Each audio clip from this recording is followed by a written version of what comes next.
네, 다 함께 사도신경으로 신앙 고백하심으로써 수요 예배 하나님 앞에 올려드리겠습니다.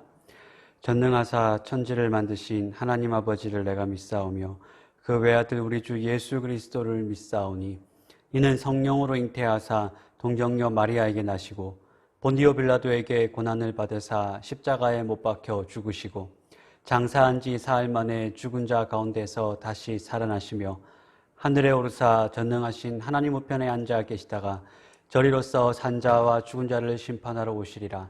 성령을 믿사오며 거룩한 공예와 성도가 서로 교통하는 것과 죄를 사하여 주시는 것과 몸이 다시 사는 것과 영원히 사는 것을 믿사옵나이다.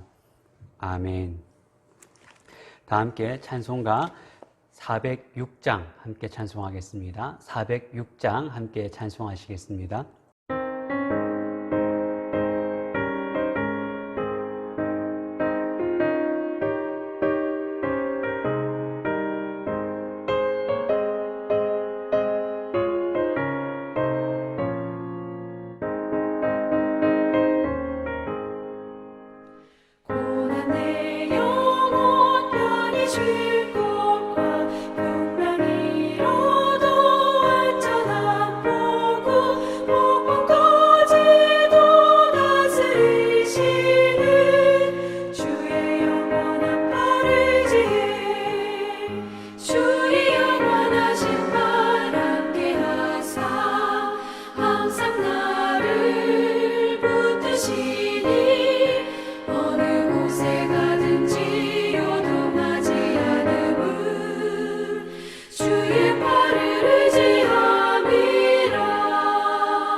오늘 찾으실 말씀은 마가복음 1장 1절부터 8절까지의 말씀입니다. 마가복음 1장 1절부터 8절까지 말씀입니다.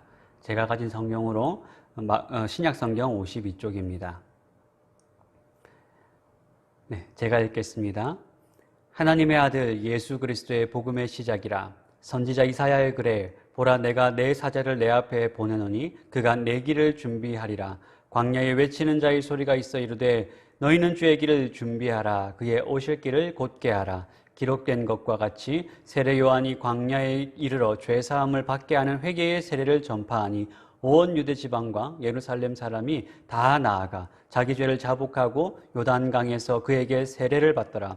요한은 낙타 털옷을 입고 허리에 가죽띠를 띠고 메뚜기와 석청을 먹더라. 그가 전파하여 이르되 나보다 능력 많으신 이가 내 뒤에 오시나니 나는 굽혀 그의 신발끈을 풀기도 감당하지 못하겠노라. 나는 너희에게 물로 세례를 베풀었거니와 그는 너희에게 성령으로 세례를 베풀이라. 아멘. 할렐루야. 오늘도 이 예배 자리에 나오신 여러분들에게 하나님의 은혜가 가득 넘치시기를 소원합니다. 자, 오늘 우리는 마가복음 성경 공부 두 번째 시간입니다. 우리가 지난 시간 서론에 대한 부분들을 함께 살펴보았습니다. 마가가 어떠한 환경 속에서 이 어떠한 배경을 가지고 마가복음을 기록했는지 우리가 함께 살펴보았습니다. 자, 오늘부터 이제 구체적으로 우리는 본문으로 들어갑니다. 자, 마가복음 1장 1절 무슨 말로 시작한다고요? 하나님의 아들 예수 그리스도의 복음의 시작이다라는 말로 시작을 합니다. 여러분, 항상 책을 읽을 때 제일 쓰기 힘든 부분이 뭔지 아십니까? 바로 서론입니다. 무슨 말로 시작을 할 것인가? 사실 이 서론에서 하는 이 말이 결국 이 책 전체에서 하고 싶은 말의 핵심 내용이 바로 이 서론에 담겨 있다고 해도 과언이 아닙니다. 그렇기 때문에 서론은 앞으로 이 책이 나아갈 그 방향성을 제시하는 것이 이 서론이죠. 마가복음도 마찬가지입니다. 여러분들이 사복음서를 앞으로 보실 때 항상 서론 부분을 주의 깊게 보셔야 되는 이유가 바로 여기에 있습니다. 각 책별로 각 책에 기록한 저자들이 어떤 방향으로 이 책을 기록하고자 하는가가 바로 서론에 나와 있기 때문에 그렇습니다. 마가는 무슨 말로 시작합니까? 한 절로 시작합니다. 하나님의 아들 예수 그리스도의 복음의 시작이다라는 말로 시작을 하죠. 마태는 족보로 시작하고, 그리고 누가는 이제 편지에 대한 서론을 시작하고, 요한복음은 말씀이 태초에 계셨다라는 말로 선언을 하는데, 마가는 무슨 말로 선언한다고요? 그리스도의 복음의 시작이다라는 말로 시작합니다. 여기서 시작이라는 이 말은 헬라어로 아르케라는 말입니다. 그런데 이 아르케가 또 어디에 나오냐면 요한복음 1장 1절에도 나옵니다. 태초에 말씀이 계시니라 할 때도 태초라는 말이 아르케입니다. 그러니까 아르케는 시작이라는 뜻도 있고 또 동시에 가장 첫 근원 그리고 태초라는 의미도 있습니다. 그러니까 이 아르케라는 말은 단순히 시작했다라는 뜻만 담고 있는 것이 아니라 마치 이 글을 읽는 사람은 하나님의 천지 창조의 그 태초, 그 시작을 많은 사람들이 떠올리게 됩니다. 그러니까 이 시작이라는 건 뭐예요? 하나님께서 천지를 창조하여서 새로운 시대를 시작했듯이 이 시작, 예수 그리스도께서 오셔서 시작되는 그 새로운 시작이라는 시대는 어떤 시대라는 것입니까? 천지 창조 이후로 새로운 시대. 하나님께서 다스리시고 예수 그리스도께서 다스리시는 새로운 시대가 시작되었다라는 말이 바로 이 시작이라는 말에 담겨 있습니다. 그리고 뭐의 시작입니까? 복음의 시작이다. 여러분, 복음은 무슨 뜻입니까? 복음은 헬라어로는 유앙겔리온이라는 뜻입니다. 사실 이 유앙겔리온이라는 말은 성경에만 나와 있는 단어가 아닙니다. 그 당시에 로마 사람들이 쓰던 말이에요. 로마 사람들은 이 유앙겔리온, 복음이라는 말을 언제 사용했냐면 왕의 등극을 알리는, 왕이 탄생하거나 새로운 왕이 탄생할 때 바로 그것이 복음이다, 유앙겔리온이라고 사용했습니다. 그런데 이제 유대인들은 로마 사람들이 사용했던 이 유앙겔리온이라는 단어를 자기들이 가져오기 시작하면서 누구와 오심으로? 메시아가 오심으로 시작되는 새로운 시대, 메시아가 다스리는 새로운 시대가 바로 복음이다. 메시아가 오셨다라는 것이 바로 복음이라는 것입니다. 예수님께서 왕으로 오셔서 다스리는 그 시대, 메시아의 시대가 시작되었다라는 그 의미로 바로 복음이라는 단어를 사용했습니다. 그러니까 여러분, 우리는 복음하면 무슨 생각합니까? 예수 믿고 천국 가는 것을 우리가 복음이라고 생각합니다. 물론 맞습니다. 우리가 예수를 믿으면 천국에 들어갑니다. 이것이 복음입니다. 그런데 복음이라는 말은 단순히 우리가 예수 믿고 천국 가지 이 정도 수준에서 그치는 말이 아닙니다. 우리가 복음이라는 것은 우리가 예수를 믿어서 천국은 가는데 우리의 신분이 뭐가 되었다는 거예요? 하나님의 백성이 되었다. 예수 그리스도의 백성이 되었다라는 것입니다. 그러면 우리가 하나님의 백성이라고 한다면 우리는 누가 다스립니까? 하나님께서 통치하시는 하나님의 백성이 되었다. 그게 예수 믿고 천국 간다라는 이 짧은 말이지만, 그러나 이 말을 조금 길게 풀었었으면 복음이라는 것은 우리가 하나님의 백성이 되었고, 하나님의 우리의 왕 되시고, 하나님의 나라가 시작되었고, 우리가 하나님의 통치를 받고, 우리가 하나님의 백성으로서 이 땅 가운데서 살아가고, 이후에 영원히 하나님의 백성의 신분을 가지고 살아가게 되었다라는 것을 복음이라고 이야기합니다. 저주받아서 하나님의 진노의 자녀였던 우리가 하나님의 백성, 하나님의 자녀, 그래서 그의 나라에 들어가고 그의 백성이 되었다. 그래서 우리는 그 백성답게 살아갈 수 있게 된 것, 이것이 바로 복음입니다. 그러니까 복음은 하나님께서 우리의 왕이 되어주시는 겁니다. 그게 바로 복음이죠. 자, 그래서 예수 그리스도께서 오심으로써 이 복음이 시작되었는데, 그러면 그 예수는 누구인가? 라는 질문이 생깁니다. 그 예수는 누구인가? 뭐라고 이야기합니까? 하나님의 아들 예수 그리스도다라고 이야기합니다. 그분은 누구이신가? 하나님의 아들이라는 겁니다. 하나님의 아들이라는 말을 다른 말로 하면 하나님의 장자를 의미하는 거죠.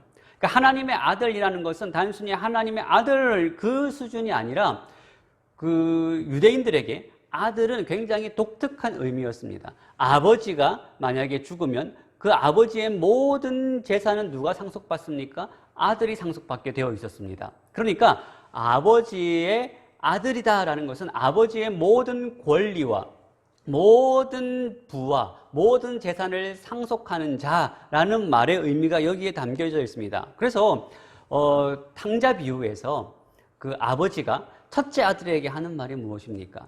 내가 가지고 있는 모든 내 것이다, 네 것이 아니냐. 그러니까 아버지와 동등한 권리와 아버지의 동등한 능력을 가지고 있다라는 말의 의미가 아버지의 아들이라는 의미입니다. 그러니까 예수님이 하나님의 아들이시라면 하나님보다 조금 못하시다라는 의미가 아니라 하나님의 아들의 신분으로서 하나님과 동등하다, 하나님과 동일한 능력을 가지고 계신 하나님이신 그분이 이 땅 가운데 우리의 왕으로 오셨다. 이제 우리를 다스리신다. 그러니까 복음이 시작되었다라는 것입니다. 그게 바로 복음입니다. 마가는 바로 이 복음의 선언으로서 이 복음이 시작되었다라는 이 말을 시작을 하고 있는 것입니다. 그러니까 이제 앞으로 마가복음은 어떤 내용으로 계속 진행되겠습니까? 하나님의 아들 예수 그리스도의 이 복음의 사역, 이 복음이 어떻게 드러나고 예수 그리스도가 어떻게 우리의 왕이 되시는가, 우리는 어떻게 하면 그분의 백성으로서 제자로서 살아갈 수 있는가, 이 이야기를 마가복음을 통해서 우리에게 하는 것입니다. 자, 이제 본격적으로 이제 이 서론의 문장이 끝이 나고 이제 본론으로 들어갑니다. 그런데 가장 먼저 누가 등장합니까? 세례 요한이 등장합니다. 여러분, 이 세례 요한이라는 사람은 굉장히 중요한 사람입니다. 마태, 마가, 누가, 요한이 동시에 이 네 사복음서 저자들이 동시에 이 세례 요한에 대해서 기록하고 있어요. 왜냐하면 이 세례 요한의 의미가 너무나도 우리에게 중요하기 때문에 그렇습니다. 그래서 오늘 마가도 2절부터 8절까지 이 세례 요한이 어떠한 사람인가에 대해서 설명을 하고 있습니다. 그런데 이 세례 요한에 대해서 설명하면서 단순히 세례 요한의 설명으로 끝나는 것이 아니라 구약의 이야기를 지금 가지고 오고 있습니다. 그러니까 세례 요한은 단순히 지금 짠 하고 나타난 사람이 아니라 구약에서 오리라고 했던, 이미 예언되었던 그 사람이 세례 요한이다라는 겁니다. 그래서 세례 요한의 의미를 알기 위해서는 우리는 구약을 살펴봐야 됩니다. 여러분, 신약은 그냥 갑자기 뚝 나타난 것이 아닙니다. 구약에서 이미 오리라고 했던 모든 예언들이 성취되어지고 완성되어져서 나타난 것이 신약입니다. 그래서 우리는 항상 이 신약을 볼 때 구약을 모르면, 구약의 바탕이 없으면 신약의 더 풍성한 의미를 알 수가 없습니다. 물론 신약만 읽어도 충분히 우리에게 은혜가 됩니다. 그런데 알면 알수록 더 풍성해지는 거죠. 그래서 우리는 이 구약의 이 배경을 함께 살펴보려고 합니다. 자, 그런데 2절을 보시면 이게 누구의 글이다라고 되어 있습니까? 선지자 이사야의 글이다라고 되어 있지만 사실은 2절에 나오는 보라 내가 내 사자를 내 앞에 보내노니 그가 내 길을 준비하리라. 여러분 성경에 보시면 그 앞에 기역이 붙어 있지 않습니까? 기역이 붙어 있고 제일 그 페이지 밑에 보면 기역이라고 되어 있고 작은 글씨로 말라기 3장 1절 이렇게 써져 있죠. 이거 없으신 분들은 성경책이 별로 안 좋은 거예요. 다시 사셔야 됩니다. 그리고 그 밑에 3절 광야에 외치는 자의 소리가 있어. 이건 니은으로 되어 있죠. 니은 제일 밑에 이사야 40장 3절입니다. 그러니까 지금 2절과 3절은 말라기서의 말씀과 이사야서의 말씀을 마가가 합쳐서 사용하고 있습니다. 자, 그러면 우리가 말라기서의 말씀과 이사야서의 말씀을 함께 살펴봐야 되는데 먼저 말라기를 살펴보려고 합니다. 그런데 여러분 잘 생각하셔야 되는 게 뭐냐면 자, 신약의 여러 저자들이 구약을 인용합니다. 구약을 인용하는데 딱 그 말라기 3장 1절의 의미만 딱 떼어와서 여기에 인용하는 것이 아닙니다. 말라기서 3장 이후에 말라기서 3장이 하고자 하는 모든 이야기를 가지고 와서 여기다 다 실을 수 없으니까 대표적으로 3장 1절만 가지고 오는 겁니다. 그러니까 딱 절과 절을 인용하는 게 아니라 구약에 있는 모든 문맥을 다 가지고 와서 대표적으로 한 절만 여기다가 기록해 놓는 거예요. 그러니까 말라기서 3장 1절이다 라고 하면 말라기서 3장 1절만 봐도 무슨 말인지는 알지만 우리가 더 풍성하게 알기 위해서는 말라기서 3장부터 무슨 이야기를 하고 있는가 우리가 살펴봐야 됩니다. 자, 그러면 우리는 어디로 가야 되겠습니까? 말라기서의 말씀으로 가야 됩니다. 자, 말라기서 3장의 말씀으로 가도록 하겠습니다. 말라기서 3장 1절 말씀입니다. 자, 제가 읽습니다. 찾으셨어요? 구약 제가 가진 성경으로 1329쪽입니다. 말라기서 3장 1절 만군의 여호와가 이르노라 보라 내가 내 사자를 보내리니 그가 내 앞에서 길을 준비할 것이요 또 너희가 구하는 바 주가 갑자기 그의 성전에 임하시리니 곧 너희가 사모하는 바 언약의 사자가 임하실 것이니라. 자, 뭐라고 얘기합니까? 하나님 때에 하나님께서 예비한 한 사자가 등장할 거다라는 겁니다. 말라기의 배경이 어떻냐면요. 이스라엘 백성들이 이제 바벨론 포로 생활로부터 예루살렘으로 돌아왔습니다. 자, 고향 예루살렘으로 돌아오면서 어떤 기대를 가지고 오겠습니까? 아, 하나님께서 드디어 하나님의 말씀대로 우리를 고향으로 돌려보내시는구나. 하나님께서 하실 놀라운 은혜가 있겠구나. 기대에 부풀어서 돌아왔을 것입니다. 그런데 예루살렘에 도착해 봤더니 어때요? 하나도 바뀐 것이 없습니다. 성벽은 다 무너지고 성전도 없고 그냥 황량한 상태에 있는 거예요. 그러니까 어떤 마음이 들겠습니까? 아니, 하나님께서 우리를 예루살렘으로 오게 하셨는데 예루살렘에 와봐야 별게 없구나라는 생각이 들었을 것입니다. 그런 생각 들지 않을까요? 아, 이게 아무 소용이 없나? 아, 이 현실이 만만치 않구나. 그런 생각이 들었을 것입니다. 그래서 많은 유대인들이 하나님의 성전에서 하나님을 예배하고 그리고 하나님을 섬기는 일은 등한시하고 현실에 매여서 먹고 사는 일, 그냥 자기들 배불리는 일에만 열심을 다하는 겁니다. 제사장도 그렇고 일반 백성들도 그렇고 다 그렇게 생활을 하는 겁니다. 그런데 하나님께서는 말라기 선지자를 보내셔서 너희가 너희 현실을 봤을 때 아무 일도 일어나지 않는 것처럼 보일지는 모르지만 그러나 너희 눈에 그렇게 보이는 것은 아직 하나님의 때가 이르지 않았기 때문이다 라고 말하고 있는 것입니다. 그리고 그 때가 되면 하나님께서 한 선지자 만군의 여호와가 이르노니 보라 내가 내 사자를 보내겠다. 그러면 그때가 시작되는 줄 너희가 알라라고 말합니다. 그리고 그렇게 보내지는 선지자가 어떤 선지자라고 이야기합니까? 말라기서 4장 5절. 제가 지지난주죠. 엘리야 설교를 할 때 엘리야를 설명하면서 이 글을 읽었습니다. 말라기서 4장 5절을 보시면 보라 여호와의 크고 두려운 날이 이르기 전에 내가 선지자 엘리야를 너희에게 보내리니 그가 아버지의 마음을 자녀에게로 돌이키게 하고 자녀의 마음을 그들의 아버지에게로 돌이키게 하리라. 돌이키지 아니하면 두렵건대 내가 와서 저주로 그 땅을 칠까 하노라 하시니라.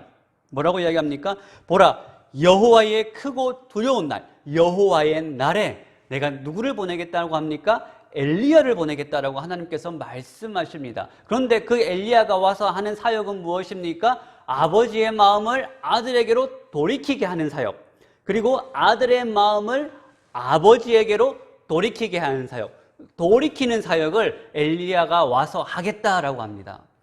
그러면 여호와의 날이 시작되기 전에, 하나님의 때가 이르기 전에 누가 먼저 와야 된다는 거예요? 여호와의 사자 엘리야가 먼저 와야 된다는 것입니다. 그런데 지금 누구를 이야기하고 있습니까? 세례 요한에 대해서 이야기를 하고 있어요.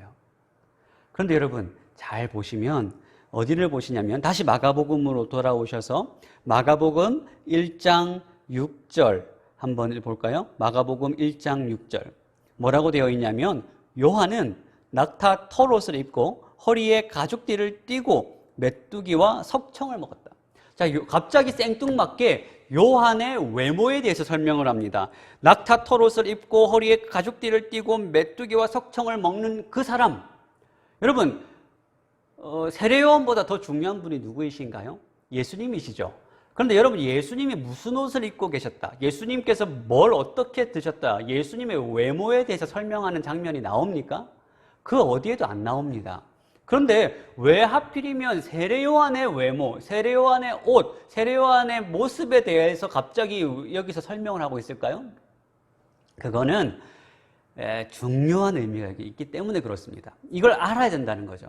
자, 그럼 어디를 우리가 살펴보아야 되냐면, 계속 제가 왔다 갔다 하죠. 열왕기 하 1장 7절. 자, 열왕기 하 1장 7절 우리가 함께 살펴보겠습니다. 열왕기 하 1장 7절 8절 구약성경 560쪽입니다. 7절 8절 열왕기하 1장 7절 8절 여러분 찾으셔야 됩니다. 화면으로 띄워드리지만 찾아서 같이 읽으셔야 돼요. 자, 1장 7절 8절 왕이 그들에게 이르되 올라가서 너희를 만나 이 말을 너희에게 한 그 사람은 어떤 사람이더냐? 그들이 그에게 대답하되 그는 털이 많은 사람인데 허리에 가죽띠를 띄었더이다 하니 왕이 이르되 그는 디셉 사람 엘리야로다. 자, 이게 어떤 내용이냐면 신하들이 길에서 엘리야를 만났습니다. 그런데 그 엘리야를 만났는데 이제 와서 왕에게 보고를 합니다. 근데 왕은 그 사람이 누구냐, 그 사람이 어떻게 생겼냐 인상착의를 묻습니다. 그러자 신하들이 뭐라고 대답합니까? 그는 털이 많고 가죽띠를 입고 있었습니다 라고 하니까 그 외모가 얼마나 독특한지 이 아하시야 왕은 대번에 그 사람이 엘리야다라는 것을 알아봅니다. 왕이 이르되 그는 디셉 사람 엘리야로다. 엘리야의 외모가 어떻다고요? 털이 많고 허리에 가죽띠를 띠고 광야에 살던 사람이 바로 이 엘리야였습니다. 자, 그러니까 다시 마가복음으로 오면 요한은 털이 많이 없었던 것 같아요. 그래서 대신에 낙타 털옷을 입습니다. 낙타 털옷을 입고 허리에 가죽띠를 띄었다. 딱 누구와 인상착의가 비슷합니까? 엘리야를 설명하던 모습과 비슷하죠.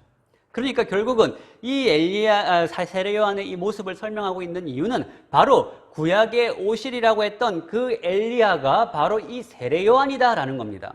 그리고 세례 요한의 이 세례는 무슨 일을 합니까? 세례를 준다라는 말은 회심했다, 회개하다라는, 그 당시에 다른 종교를 믿었던 사람들이 개종하면서 세례를 받았습니다. 그러니까 아까 엘리야의 사역이 어떤 사역이라고 얘기했습니까? 돌이키는 사역. 아버지의 마음을 아들에게로 돌이키고 아들의 마음을 아버지에게로 돌이키는 사역이라고 이야기했습니다. 그러니까 세례 요한도 하는 일이 무엇입니까? 세례 요한이라는 이름 자체에서 세례를 주는 겁니다. 그러니까 돌이켜, 회개하여, 회심하여 하나님께로 그 마음을 돌이켜 하나님의 때를 준비시키는 사역을 하는 것이 바로 세례 요한의 사역이었습니다. 돌이키게 하는 사역. 그러니까 이 세례 요한이 오리라고 했던 엘리야다라는 것을 우리가 알 수가 있는 거죠. 그리고 또 한 가지, 1장 3절 마가복음 1장 3절을 보시면 광야에 외치는 자의 소리가 있어 이르되 너희는 주의 길을 준비하라 그의 오실 길을 곧게 하라. 이건 어디라고요? 이사야서 40장 3절의 말씀입니다. 자, 그러면 또 우리가 어디로 가야 되겠습니까? 이사야 40장 3절로 가야 되는 거죠. 이사야 40장 3절을 보겠습니다. 이사야 40장 3절, 구약성경 1014쪽입니다. 이사야 40장 3절에 이렇게 되어 있습니다. 외치는 자의 소리여 이르되 너희는 광야에서 여호와의 길을 예비하라, 사막에서 우리 하나님의 대로를 평탄하게 하라 라고 이야기합니다. 자, 이사야 40장부터는 이제 반전이 일어나는 장면입니다. 자, 이사야서를 크게 나누면 두 부분으로 나눌 수 있는데 1장부터 39장까지, 그리고 40장부터 끝까지입니다. 1장부터 39장까지는 어떤 장면이냐면 이스라엘의 죄가 지적되는 장면입니다. 그래서 39장 마지막에는 너희가 바벨론 포로로 잡혀갈 것이다 라는 선언으로 39장이 끝이 나고 40장부터는 이제 그 모든 시대를 넘어서 이사야가 그렇게 바벨론 포로로 잡혀가 있던 그 하나님의 백성들을 향하여서 그들을 향한 이제 하나님의 때가 되어서 바벨론 포로로부터 회복되는 그 시대에 대해서 설명을 하고 있습니다. 그러니까 지금 이 말은 무슨 말을 하겠습니까? 지금 마가가 왜 이사야서 40장 3절의 말씀을 인용하고 있겠습니까? 이제 어떤 때라는 것입니까? 엘리야가 왔고, 오리라고 했던 엘리야가 왔고, 하나님의 때가 왔고, 그때는 어떤 때라는 겁니까? 하나님의 회복하실 때가 임박했다. 이제부터는 하나님께서 너희 하나님의 백성을 회복하는 새로운 시대가 시작되었다. 이 선언을 이야기하고 있습니다. 그러니까 이 긴 이야기를 지금 마가복음은 구약 성경의 말라기서와 이 이사야서의 말씀 이 두 마디를 인용하면서 구약의 그 큰 그림을 지금 여기다가 가져오는 것입니다. 자, 그러면 이제 사람들의 기대가 어떻게 될까요? 엘리야가 왔다고? 아, 이제 하나님의 새로운 시대가 왔다고? 이러면서 사람들이 누구에게로 몰리기 시작하겠습니까? 세례 요한에게로 몰리기 시작합니다. 자, 그게 어디입니까? 자, 4절부터 5절, 마가복음 1장 4절과 5절입니다. 세례 요한이 광야에 이르러 죄 사함을 받게 하는 회개의 세례를 전파하니, 회개, 돌이키는 세례라고 이야기했죠. 자, 5절에 그러니까 온 유대 지방과 예루살렘 사람이 다 나아가 자기 죄를 자복하고 요단강에서 그에게 세례를 받았다. 자, 그러니까 사람들이 세례 요한이 나타나기 시작하니까 들뜨기 시작합니다. 자, 말라기서가 끝이 나고 세례 요한이 등장하기 전까지 400년 침묵기다라고 이야기를 합니다. 400년 침묵기라는 것은 이 400년의 기간 동안 하나님께서 단 한마디도 말씀하시지 않으시는 겁니다. 단 한 명의 선지자도 보내시지 않으신 겁니다. 그런데 그 400년 침묵기가 깨지고 세례 요한이 하나님의 선지자로서 나타나서 하나님의 말씀을 선포하고 회개의 세례를 주기 시작하는 겁니다. 그런데 사람들이 벌떼같이 세례 요한에게 몰리기 시작을 합니다. 사람들이 세례 요한에게 열광하기 시작합니다. 5절에 온 유대 지방과 예루살렘이 다 나왔다. 물론 다 나오진 않았겠죠. 이건 과장법입니다. 그만큼 많은 군중들이 세례 요한을 향하여 몰려들기 시작했다는 거예요. 그러면 우리의 마음이 어떤 마음이 들겠습니까? 지금 인기가 올라가고 사람들이 나를 높이기 시작하니까 아, 내가 이렇게 대단한 사람인가? 아, 내가 이런 인기를 누리니까 아, 정말 멋지다라고 본인 스스로가 생각하기 쉽지 않습니까? 안 그렇습니까? 많은 사람들이 사람들이 좋다 잘한다 하면 마음이 괜히 뿌듯해지고 자기의 그런 모습에 도취되거나 인기에 취하게 되는 경우가 많이 있습니다. 사람은 누구나 인정받고 싶은 욕구가 있는 것이 당연한 것입니다. 저도 그래요. 아무튼 사람에게는 기본적인 욕구입니다. 그런데 여러분 세례 요한은 어떻게 하는지 아십니까? 7절 8절입니다. 그가 전파하여 이르되 나보다 능력 많은 신이가 내 뒤에 오시나니 나는 굽혀 그의 신발끈을 풀기도 감당하지 못하겠노라. 나는 너희에게 물로 세례를 베풀거니와 그는 너희에게 성령으로 세례를 베푸시리라 라고 이야기합니다. 여러분, 이 모습이 세례 요한의 참된 경건이고 영성입니다. 사람들이 자기에게 열광하고 많은 사람들이 자기에게 몰려들지만 세례 요한은 결코 자기 목에 힘을 주는 법이 없습니다. 오히려 자기를 더 낮춥니다. 자기를 향하여 박수 갈채가 쏟아지고 그리고 사람들이 막 몰려들지만 세례 요한은 자기의 위치를 정확하게 알고 있는 사람입니다. 자기를 향하여 자기는 뭐라고 이야기합니까? 광야에 외치는 소리다라고 이야기합니다. 여러분, 소리는 뭡니까? 그냥 전달하고 사라져버립니다. 소리가 계속 남아있지 않지 않습니까? 광야에서 그냥 한번 울려지고 사라져버릴 사람이다. 나는 그와 같은 사람이다. 나는 광야에서 외치는 소리와 같다라는 것입니다. 영원히 존재하지 않는다는 거죠. 그래서 세례 요한은 자기가 가지고 있는 모든, 자기가 받는 인기, 자기가 받는 모든 영광을 돌려서 누구에게로 돌리고 있는 겁니까? 자기 뒤에 오실 이가 있다는 거예요. 그에게, 예수님께 돌리고 있는 겁니다. 나보다 더 능력 많으신 이가 내 뒤에 오신다. 나는 그의 신발끈을 풀기도 감당하지 못한다. 나는 물로 세례를 주지만 그는 성령으로 세례를 준다라고 이야기를 합니다. 자, 여러분, 여기서 신발끈을 풀기도 감당하지 못한다. 그 당시에 신발끈은 하인 중에서도 가장 직급이 낮은 하인, 가장 비천한 하인이 주인의 신발끈을 묶는 일을 했습니다. 그런데 그분과 나를 비교하면 나는 그분의 발등상에도 미치지 못하고 그분의 신발끈조차 매는 그 영광을 감당할 수 없는 자라고 자기 자신을 낮추는 겁니다. 그러니까 세례 요한은 한마디로 뭐라고 이야기합니까? 당신들이 진짜 주목해야 될 분은 내가 아니라는 겁니다. 나의 소리, 나의 모습이 아니라 그분께 여러분들이 집중해야 됩니다. 여러분들은 내가 아니라 그분을 집중하고 그분에게 달려가고 그분을 주목해야 됩니다. 세례 요한이 그렇게 지금 이야기를 하고 있는 것입니다. 그러니까 자기는 철저히 숨고 철저하게 예수 그리스도를 드러내는 삶을 살아가고 있는 것입니다. 여러분, 세례 요한이 이렇게 할 수 있었던 이유가 어디 있겠습니까? 세례 요한 안에는 그런 마음이 없었겠습니까? 인정받고 싶고 편하고 싶고 내가 잘 되고 싶은 욕구가 없겠습니까? 다 있는 거죠. 그럼에도 불구하고 세례 요한이 이렇게 할 수 있었던 이유는 어디에 있는가? 자기의 소명이 무엇인지, 하나님의 부르신 위치가 어디인지를 분명히 알고 있기 때문에 세례 요한이 이렇게 할 수가 있는 것입니다. 자기는 메시아가 아니라는 겁니다. 내가 메시아가 아니라 광야에 외치는 소리에 불과하고 그분이 메시아라는 거죠. 여러분, 우리도 마찬가지입니다. 우리의 본성은 어떻습니까? 날마다 우리는 높아지고 싶습니다. 내가 하는 일을 인정받고 싶고 내가 인기를 누리고 싶습니다. 내가 교회에서 뭔가 봉사를 하더라도 사람들이 알아봐 줬으면 좋겠고 내가 이것을 했을 때 사람들이 칭찬해 줬으면 좋겠고 잘한다는 소리 듣고 싶고 그렇게 하지 않았을 때 내가 하는 이 수고를 몰라주면 섭섭하고 내가 이만큼 헌신했는데 왜 사람들이 나를 그렇게 몰라주는가? 그러면 우리는 시험 들고 그게 우리의 본성 아닙니까? 저도 마찬가지죠. 그런데 참된 영성은, 참된 경건, 성령 충만은 우리의 모든 영광을 그분을 나타내는 일에 사용하는 겁니다. 나에게 주어지는 영광을 비껴서 그분께 돌리는 거예요. 그래서 소요리 문답 1문에 뭐라고 이야기합니까? 사람의 제1된 목적이 무엇인가?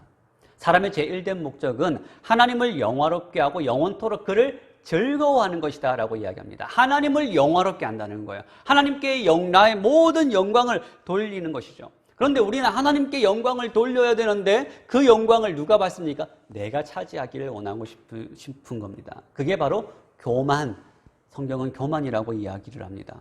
그렇기 때문에 우리는 이 교만에 빠지지 않기 위해서 우리는 날마다 우리의 부르심, 우리의 소명, 하나님께서 나를 무엇으로 부르셨는가로 우리의 소명을 늘 깨달아야 됩니다. 우리는 그리스도가 아닙니다. 우리는 광야에 외치는 소리입니다. 우리는 잠깐 있다가 없어질 존재들입니다. 그분이 영원합니다. 그렇기 때문에 우리는 세상 가운데서도 우리를 나타내는 것이 아니라 예수 그리스도를 나타내야 됩니다. 우리 새소망교회를 자랑하는 것이 아니라 우리 주인 되시는 예수 그리스도를 자랑해야 됩니다.